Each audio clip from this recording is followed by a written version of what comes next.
बिस्मिल्लाहिर्रहमानिर्रहीम। अस्सलाम वालेकुम नादरीन, आप यूट्यूब चैनल देख रहे हैं। मैं इमरान खान हूँ। नादरीन, पाकिस्तान की मौजूदा हुकूमत ने पाकिस्तान के यौम आज़ादी को भी यौम दिफा बनाकर रख दिया है। इससे पहले मैं आपको बताता हूँ, जब पाकिस्तान मनाया करता था यौम पाकिस्तान, जो 23 मार्च को होता है, 23 मार्च 1940 को करारदाद पाकिस्तान पेश की गई और ये दिन मनाया जाता था दो कौमी नज़रिया के तौर पर कि पाकिस्तान एक अलग नज़रिया पर बना है और पाकिस्तानियों को ये सोचने का मौका दिया जाता है इस दिन में, या पाकिस्तान के लिए ये सारे पाकिस्तानियों को इस दिन इस बात को याद रखना होता है कि हमने ये नया मुल्क बनाया क्यों था, इसके पीछे रीज़न क्या था और हमारा मकसद क्या है। ये इस दिन के लिए था और ये सोचने के लिए दिन था 23 मार्च 1940 की याद में। पहले उसको जो है वो परेडें शुरू हो गई, हेलीकॉप्टर जहाज और ये सारी चीज़ें शुरू हो गई और वो एक दिफाई दिन के तौर पर मनाया जाने लगा। यानी ऐसा लगता था कि यौम आज़ादी, क्योंकि वो 23 मार्च है ना, एक बाहर का मौसम होता है, तो उसके अंदर जो है वो परेडें शुरू हो गई और बाकी चीज़ें शुरू हो गई और एक ऐसा दिन जो गौर और फिक्र का दिन था कौम की, उस दिन कौम जो है वो परेडें देख रही थी। फिर उसके बाद जो है वो यौम दिफा पाकिस्तान जो है वो एक दिन है 6 सितंबर, जब पाकिस्तान और भारत के बीच में एक बहुत बड़ी लड़ाई हुई थी और भारत ने पाकिस्तान पर हमला किया था 1965 में, तो पाकिस्तान ने भारत को जवाब दिया था। और वो एक ऐसी लड़ाई है जिसमें पाकिस्तान ने एक बड़ी मुश्किल जंग भारत से लड़ी थी और पाकिस्तान को इसमें इस बात पे कामयाबी हासिल हुई थी कि भारत कामयाब नहीं हो सका था, क्योंकि पाकिस्तान की तरफ से अटैक नहीं किया गया था, तो हमने तो कोई इलाके लेने नहीं थे, लेकिन भारत ने लाहौर पे कब्जा करना था, सियालकोट पे कब्जा करना था और बहुत सारे इलाकों पे भारत वो करने में नाकाम रहा और पाकिस्तान ने अपना दिफा किया। तो यौम दिफा तो वो है। अब 14 अगस्त भी जो है वो, इसको देखें आप, तो वो भी यौम दिफा ही नजर आ रही है। यानी एक दिन बच गया था पाकिस्तानियों के पास, अब वो भी एक दिफाई दिन के तौर पे मनाया जा रहा है। ऐसे लगता है सारी की सारी हुकूमत जो है वो एक जंग के खब्त के अंदर मुब्तला है। भारत के साथ एक लड़ाई हुई पाकिस्तान की, उसमें भारत के तैयारे गिर गए। तब से लेकर अब तक यानी हमने 1 इंच जमीन भी फतह नहीं की, लेकिन भारत ने अपनी बेइज्जती इतनी ज्यादा करवा ली और उसके तैयारे पाकिस्तान की एयरफोर्स ने ऐसे गिराए जैसे सिटिंग डक्स होती हैं। तो भारतीय तैयारे गिरने के बाद से लेकर अब तक पूरी पाकिस्तान एक जंगी जुनून के अंदर मुब्तला किया हुआ है। भारत ने अभी भी पाकिस्तान के पानियों को रोका हुआ है, अभी भी कश्मीरियों के ऊपर मुजालिम कर रहा है। 1 इंच जमीन अभी तक हमने फतह नहीं की और ना हम अपना पानी अभी तक भारत से छुड़वा सके। लेकिन इसको एक अपॉर्चुनिटी के तौर पे लिया पाकिस्तान की मौजूदा रजीम ने और 14 अगस्त के ऊपर जो सारे वो बांटे गए एजाज़ात, वो भी इसी तरह बांटे गए जैसे कि बंदरबांट हो रही है। और मार्का हक, ये यौम आज़ादी है, जश्न आज़ादी। अगर आप पाकिस्तान तहरीक इंसाफ पे तनकीद कर सकते हैं कि वो जश्न आज़ादी के मौके के ऊपर किस तरीके से पाकिस्तान तहरीक इंसाफ के झंडे उठा सकते हैं या एहतजाज कर सकते हैं, तो फिर यही आपके ऊपर तनकीद हो सकती है कि आप यौम आज़ादी को किस तरीके से यौम दिफा में तब्दील कर देते हैं। जितने लोगों को एहतजाज दिए गए उन्हें इस अंदाज में दिए गए कि जैसे ये सारे के सारे एहतजाज जो है वो लड़ाई लड़ने पर दिए जा रहे हैं और इसी एक लड़ाई के चंद दिनों को मद्देनजर रख के दिए गए हैं। नादरीन, जितने अखबारात में इश्तिहारात छपे हैं ना, या सड़कों के ऊपर हमने बड़े बड़े पोस्टर्स देखे हैं, उनमें कायदे आज़म अल्लामा इकबाल, फातिमा जनाब, लियाकत अली खान, ये सारे मिसिंग हैं। जिन लोगों ने पाकिस्तान बनाया और पाकिस्तान बनाने के लिए कोशिश की, वो सारे किरदार मिसिंग हैं। पाकिस्तान 14 अगस्त आज़ादी मना रहा है और जो इश्तिहारात सरकारी पैसों से छप रहे हैं, बड़े बड़े होर्डिंग्स लग रहे हैं, बड़े बड़े बोर्ड्स शहरों में लगाए जा रहे हैं, अखबारात में इश्तिहारात छपवाए जा रहे हैं, तो उनके अंदर कायदे आज़म भी मिसिंग है, अल्लामा इकबाल भी मिसिंग है, और कौन मिसिंग है, फातिमा जिन्ना भी मिसिंग है, और बाकी जितने भी बानियाने पाकिस्तान है, कायदे आज़म के जो साथी थे, वो सारे के सारे मिसिंग है। कोई उसके अंदर शामिल नहीं है और उनकी जगह पे शामिल किन्हें किया गया? बावर्दी अफसरान को। यानी यौम दिफा को पाकिस्तान के यूनिफॉर्म लोगों के लिए अखबारात में इश्तिहारात छपते थे, लेकिन वो जो निशाने हैदर थे, अब किसका छप रहा है? आर्मी चीफ का, एयर चीफ का, फिर कोई डीजीआई ऐसे ही कहीं पे लगा देते हैं, कोई कहीं पे जो है वो लगा देते हैं नेवल चीफ का और chief of the joint staff का। ये चल रहा है नाज़रीन। यानी अखबारात के अंदर से पाकिस्तान बनाने वालों को निकालकर पाकिस्तान की मिलिट्री एस्टेब्लिशमेंट की जो क़यादत है उनके फोटो लगा दिए गए, और दूसरी तरफ मौजूदा दौर के सियासतदानों को, जिनको अवाम ने रद्द किया हुआ है, जिनकी लोग शक्ल नहीं देखना चाहते, उनकी शक्लें भी लगा दी गई है। एक अजीबोगरीब कॉम्बिनेशन नहीं है ये?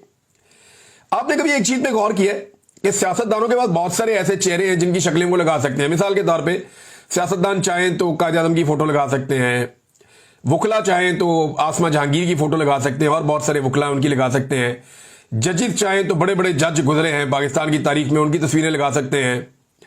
और इसी तरह अगर ये जर्नल चाहें तो किसकी तस्वीरें लगाएंगे? अगर जर्नैल चाहें तो कोई रिटायर्ड जर्नैल ऐसा है जिसकी फोटो लगा दे निकाल के अखबार के अंदर, जनाब ये बड़ा काबिल फख्र है। मुशर्रफ की फोटो लगा सकता है कोई, जियाउल हक की फोटो लगा सकता है कोई याया खान की फोटो लगा सकता है, कोई अयूब खान की फोटो लगा सकता है? नहीं लगा सकता। सिर्फ हाजिर ड्यूटी फौजी की ड्यूटी करती है ये कौम और ये निजाम, सिर्फ हाजिर ड्यूटी ऑफिसर की ड्यूटी करता है ये निजाम, और किसी की नहीं करता। आज जिन लोगों की फोटोज लगी हुई है ना, जिस दिन ये लोग रिटायर हो गए, देखें कल तक जनरल बाजवा का तोती बोलता था इस मुल्क में, आज किसी एक अखबार में एक छोटा सा फोटो भी उसका नहीं है, क्लिप भी उसका नहीं है। जनरल बाजवा बिल्कुल ही फारग हो गया, कुछ भी नहीं। हालांकि जनरल बाजवा के दौर में भी 2 तैयारे पाकिस्तान ने गिराए थे भारत के, और तब भी भारत को एक शिकस्त दी थी। अब ज्यादा तैयारे गिरा दिए, लेकिन जनरल बाजवा सिरे से गायब है। और अदवार में भी पाकिस्तान ने बड़े कारनामे किए थे। अयूब खान के दौर में एक जंग जीती थी, लेकिन कभी आपको अयूब खान नजर नहीं आएगा। ऐसे आपको जो है वो मौजूदा फौजी की आदत नजर आएगी, क्योंकि मौजूदा एस्टेब्लिशमेंट का तोती बोलता है और सारा कुछ उनके कंट्रोल में होता है। बहरहाल एक यौम आजादी था, उसे भी इन नालायकों ने यौम दिफा में तब्दील कर दिया है। ऐसा लगता है पूरी कौम को एक जंग के खब्त में मुब्तला किया जा रहा है और पूरी कौम को एक जंगी और जनूनी किस्म की कौम बनाने की कोशिश हो रही है। भी नॉर्मल रहने दें चीजों को। आप कभी कौम को लगा देते हैं कि ये जहाद है, सारे इस तरफ चल पड़ो, अफगानिस्तान जाओ, जाके वहां पे लड़ो रशिया के साथ। फिर कहते हैं नहीं जी जितने लड़ने वाले थे सारे दहशतगर्द हैं, सारी कौम इनके साथ लड़े। फिर बाद में कहते हैं नहीं इनमें ये वाले गुड हैं, ये वाले बैड हैं, ये तालिबान अच्छे हैं, ये तालिबान बुरे हैं। कभी कहते हैं ये वाला ग्रुप अच्छा है, ये वाला ग्रुप बुरा है, और फिर बाद में उन्हीं को डिसोन कर देते हैं। एक वक्त था कि ऐसी तंजीमें जो कश्मीर में जाकर जहाद करती थी उन्हें सपोर्ट किया जाता था, आज उन्हें नजरबंद किया जाता है। मेरी समझ से बाहर है। पाकिस्तान की जो मिलिट्री एस्टेब्लिशमेंट है वो रियासत के ऊपर एक अजीबो गरीब पॉलिसी हर वक्त मुसल्लत करके रखती है, और आज एक जंगी खप्त में मुब्तला कर रहे हैं ना। थोड़े अरसे के बाद आप देखिएगा ये सारे कहेंगे कि हमें माशी फ्रंट पे लड़ना है, हमें हथियारों की लड़ाई नहीं लड़नी, हमें हथियारों की बजाय औजार पकड़ने हैं। थोड़ा अरसा बाद आप इनकी ये वाली बातें भी सुनेंगे, जब इन्हें पता चलेगा कि इकॉनमी के अंदर बेड़ा गर्क हो गया है। हालात इनके ये हैं कि जब इकॉनमी पाकिस्तान की तबाह हो रही है, पाकिस्तान की आधी आबादी गुर्बत की लकीर से नीचे चली गई है, लगभग आधी आबादी। बिजली, गैस, पेट्रोल और दवाइयां आवाम की कुव्वत खरीद से बाहर कर दी है इन्होंने। कई गुना कीमत बढ़ गई है चीजों की। गंदम और चीनी जैसे बड़े बड़े स्कैंडल्स सामने सर उठा के खड़े हुए हैं। क्रिकेट से लेकर अमनो अमान तक हर चीज तनजली का शिकार है, और ऐसे में ये तमगे बांट रहे हैं एक दूसरे को। और तमगे बांटने का क्राइटेरिया क्या है कि जिसकी शक्ल और जिसका काम पसंद है, यानी इक्का दुक्का लोगों को ठीक भी मिले। ऐसा नहीं है कि सबको ही बुरे मिले, इक्का दुक्का लोगों को मिले। मुझे खुशी भी हुई कि यार इन लोगों को मिलना चाहिए था, इन्होंने मेहनत की हुई है, काम किया हुआ है। इक्का दुक्का लोगों को ठीक मिले हैं और बाकी सारी बंदरबाट हुई है। यानी अपनी काबीना को ही दे दिया पकड़ के, बिलावल को भी दे दिया। पिछली दफा जो है वो बिलावल की छोटी बहन ने वसूल किया था जुल्फिकार जी भुट्टो का। शहबाज शरीफ ने बड़ा एहसान किया कौम के ऊपर, जी मैं नहीं ले रहा, बाकी सारे ले लो। भैया आपने हुकूमत ले ली है जाली, एक जाली मेडल लेने से क्या फर्क पड़ना था? जाली हुकूमत लेने वाले आदमी को क्या फर्क पड़ता अगर एक जाली मेडल भी वो ले ले तो? जैसी हुकूमत जाली वैसे ही मेडल जाली। जितने टाउट्स हैं उनको बुला बुला कर उनको मेडल बनाए जा रहे, इक्का दुक्का को छोड़ के। पहले ये होता था कि इक्का दुक्का सफारशी शामिल कर दिए जाते थे, 1 2 3 लोग ऐसे ही बीच में ना डाल दिए जाते थे कि चले अपना बंदा इसको अकोमोडेट कर दें, एस्टेब्लिशमेंट का आदमी है, फलाना बंदा इसको अकोमोडेट कर दे। पहले ये होता था। लेकिन ज्यादातर अवार्ड जो है वो मेरिट के ऊपर मिलते थे और बाकायदा कमेटी फैसला करती थी, एक एक चीज को देखकर फैसला होता था। अब इक्का दुक्का बीच में ऐसे हैं जिनको मेरिट पे मिल रहा है, बाकी सारे की सारी बंदरबाट हो रही है। वो उमर फारूक जो है उसको दोबारा मिल गया मेडल, 5 महीने पहले उसको मेडल दिया था, 5 महीने के बाद सदारती मेडल दोबारा मिल गया। ये गड़ियां गुड़ियां इकट्ठी करता है, जेवर और चीजें इकट्ठी करने का शौकीन है, तो अब मेडल इकट्ठे करेगा ऐसे। तो पाकिस्तान क्या हर साल इसको मेडल बनाएगा? अब इससे और क्या काम लेना? ये इसकी सिर्फ यही है काबिलियत कि इसने, यानी दुनिया के अंदर इसके ऊपर केसेस भी हैं, लेकिन इसकी काबिलियत यह है कि इसने इमरान खान के खिलाफ तोशाखाना वाले केस में आकर गवाही दी हुई है। कहीं से इसने वो घड़ी खरीद ली और खरीद के यहां पे गवाह बन गया आके। और जैसे एस्टेब्लिशमेंट ने ये प्लान किया था, वो मैं सारा प्लान आपको पहले माजी में बता चुका हूं। अब ये पाकिस्तान की जो रियासत है ना नाजरीन, ये जान जान के जानबूझ कर पाकिस्तान की जो कौमी अदादात हैं उनकी अहमियत को कम कर रही है, ये ऐसा लगता है। बेतौकीर किए जा रहे हैं ये एजाजात। कल कोई भी ये एजाज लेने से पहले जब इन लोगों को देखेगा, इनकी शक्लें देखेगा, तो किसी का दिल करेगा लेने का। तो यार इनके साथ खड़े होकर मैंने ये एजाज लेना है तो मुझे क्या फायदा ये एजाज लेने का। टाउट्स को एजाज मिल रहे हैं, पसंद और नापसंद की बुनियाद के ऊपर एजाज दिए जा रहे हैं। पाकिस्तान में बेशुमार ऐसे सहाफी भी हैं, ऐसे लोग हैं जो मुस्तहिक हैं और जिनको मिलना चाहिए ये एजाज। मैं उन्हें जानता हूं, जाती तौर पे जानता हूं, मुझे पता है कि इन्हें मिलना चाहिए। मदर अब्बास साहब को बुलाए ना, अगर जर्नलिज्म का अवार्ड देना है आपने तो बुलाकर आप उन्हें दें अवार्ड। लेकिन क्योंकि वो बात वो करते हैं जो कड़वी लगती है हुकूमतों को, तो शायद आपको पसंद नहीं है। और बहुत सारे, मैं 1 दर्जन नाम ले सकता हूं अभी इसी वक्त बैठे बैठे, लेकिन मैं एक ही आपको मैंने मिसाल दी और बहुत सारी ऐसी मिसालें हैं कि जिनके ऊपर आप उंगली भी नहीं उठा सकते। भाई जिन्हें अवार्ड मिलना चाहिए वो तो जेल के अंदर बैठा हुआ है। ये तो वो सारे लोग हैं जिनको अवार्ड दिए गए जो चुप करके बैठे हुए थे मुंह पे उंगली रख के। ये तो इनके लीडर तो नाम लेने के लिए तैयार नहीं थे, मोदी का या इंडिया का। जिस वक्त लड़ाई चल रही थी ये तो इस कैलकुलेशन में थे कि पाकिस्तान लड़ाई हारेगा तो क्या करना है, पाकिस्तान लड़ाई जीतेगा तो क्या करना है। जेल से कैदी नंबर 804 पहले मौके पे खड़ा हो गया था। कैदी नंबर 804 ने पहला ही स्टेटमेंट दिया था और पूरी ताकत से वो भारत के खिलाफ खड़ा हो गया था। हालांकि देखें, पाकिस्तान तहरीके इंसाफ हो या वो लोग जो जुल्म और फसादियत का मुकाबला कर रहे हैं, गुज़िश्ता 3 साल से पाकिस्तान की मिलिट्री एस्टेब्लिशमेंट से उनको शदीद शिकवे और गिले हैं। उन्हें मार पड़ी, जुल्म हुआ, जबर हुआ, फसादियत हुई, उनको जो है बहुत नुकसान पहुंचाया गया। और यही जिन इदारों की उन्होंने सपोर्ट की इस जंग में, उन्हीं इदारों के सरबराहान ने उनके खिलाफ फैसले किए और उन्हें नुकसान पहुंचाया। लेकिन इसके बावजूद वो पाकिस्तान के लिए साथ खड़े हुए। ये अवार्ड उन्हें मिलने चाहिए थे। जिन लोगों ने तकालीफ बर्दाश्त की फिर भी पाकिस्तान के साथ खड़े हुए पूरी ताकत से, ये अवार्ड उन्हें मिलने चाहिए थे। ये अवार्ड आपने साबिर शाकिर साहब को क्यों नहीं दिया?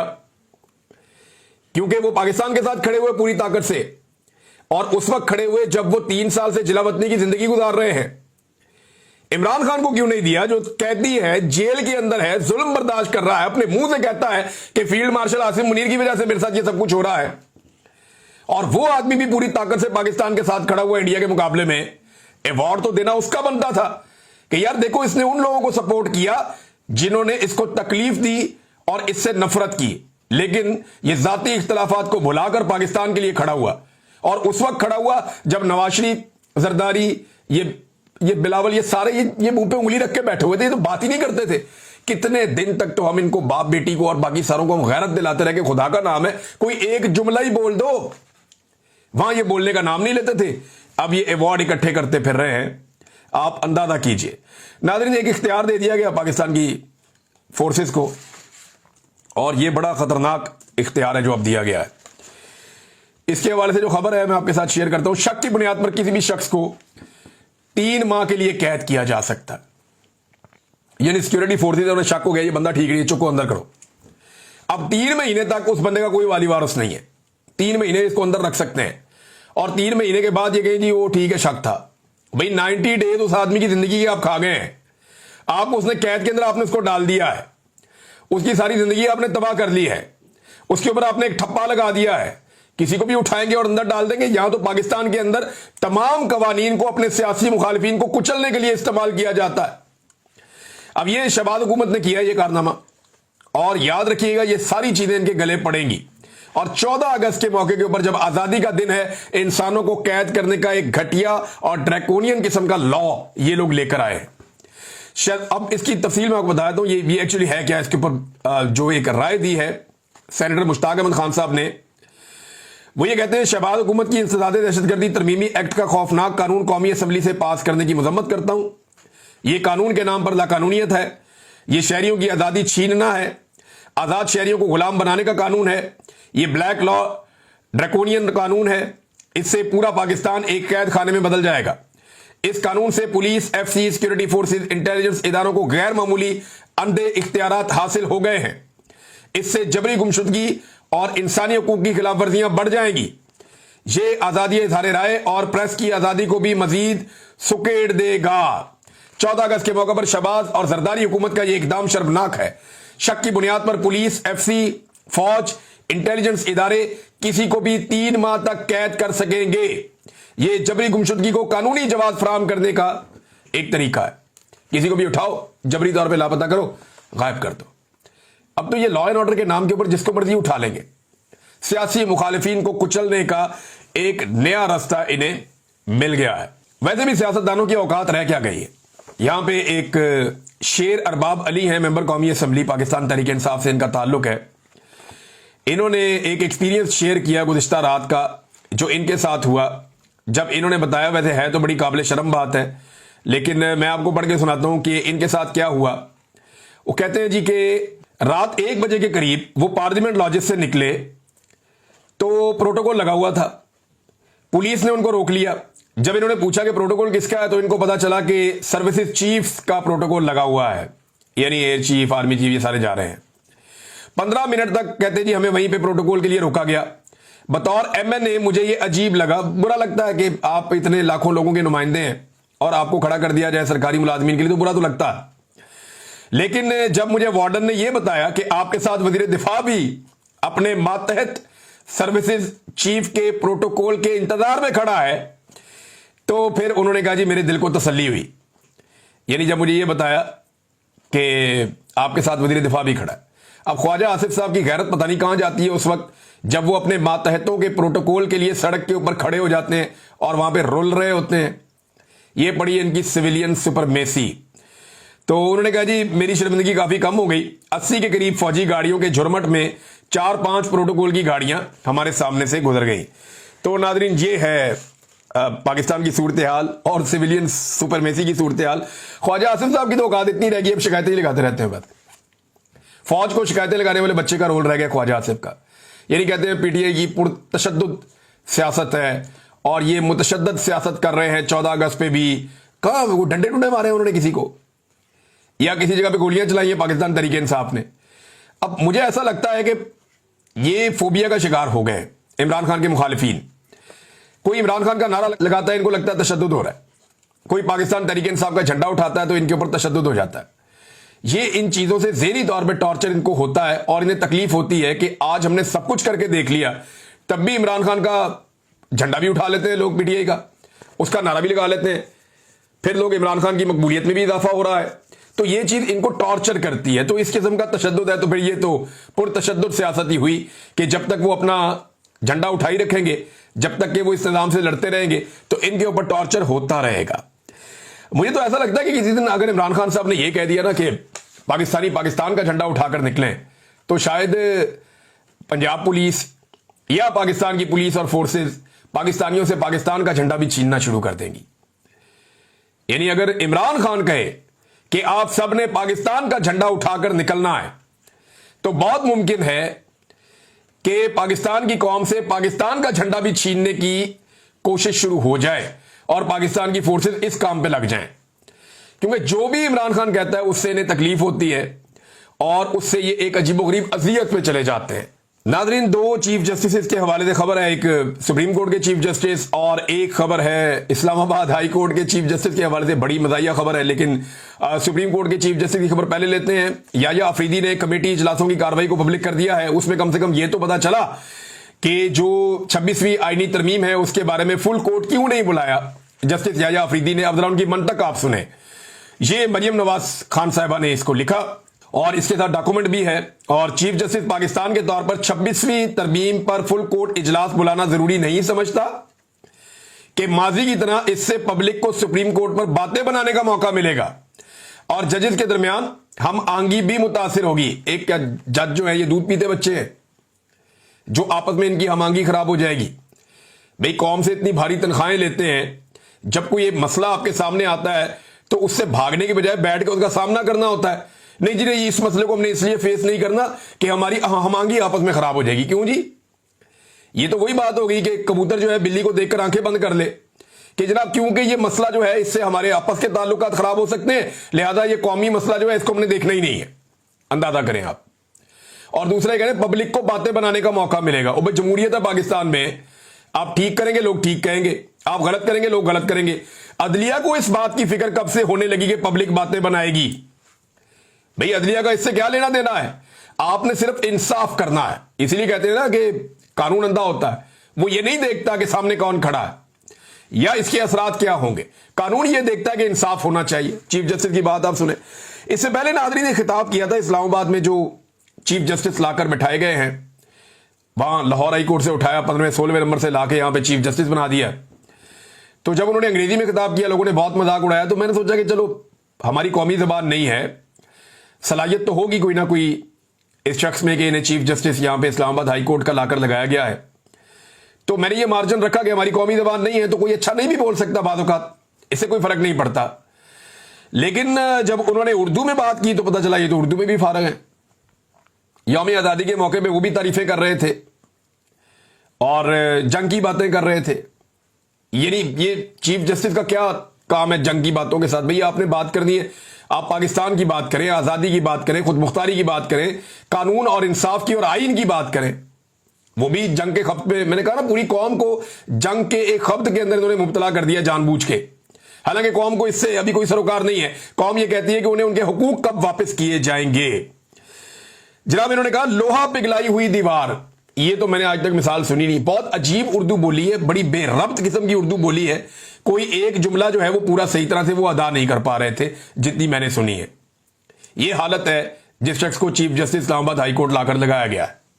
बहुत शुक्रिया पाकिस्तान की एस्टेब्लिशमेंट का। और उन्हें ऐसे ही लोग पसंद आते हैं जिनकी सलाहियत जो है वो थोड़ी कम होती है, जो लाइक लोग हैं, पढ़े लिखे लोग हैं, जिनको बहुत ज्यादा समझ है चीजों की, वो समझ नहीं आते एस्टेब्लिशमेंट को। एस्टेब्लिशमेंट ये चाहती है कि जिस तरह वो खुद नालायक हैं, उनसे कुछ दर्जे ज्यादा नालायक लोगों को लाकर मुख्तलिफ जगहों पे लगाएं ताकि वो लोग आंखें बंद करके एस्टेब्लिशमेंट के अहकामात को जो है वो बजा लाएं। नाज़रीन, बाजोड़ में भी एहतजाज हो रहा है इस वक्त, और शहरी जो है जो बाजोड़ में ऑपरेशन से मुतासर हुए हैं वो उमरी चौक में काले झंडे लेकर बैठे 14 अगस्त के दिन।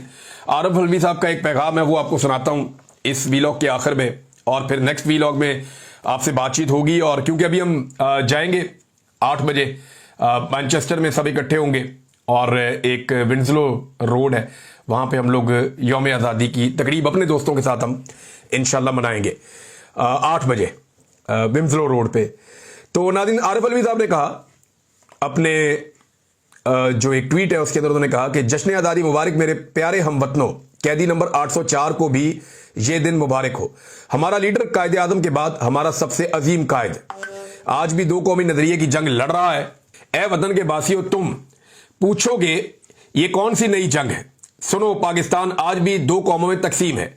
एक कौम है गासिबों की, लुटेरों की, इक्तदार पर कब्जा करने वालों की, झूठ, जुल्म और कत्ल करने वालों की, और दूसरी कौम है गरीबों की, मुफलिसों की, भूखों की, 9 मई के असीरों की, तंग दस्ती से तंग तारकीन वतन की, बेरोजगारों की, रोटी कपड़ा और छत से महरूम लोगों की।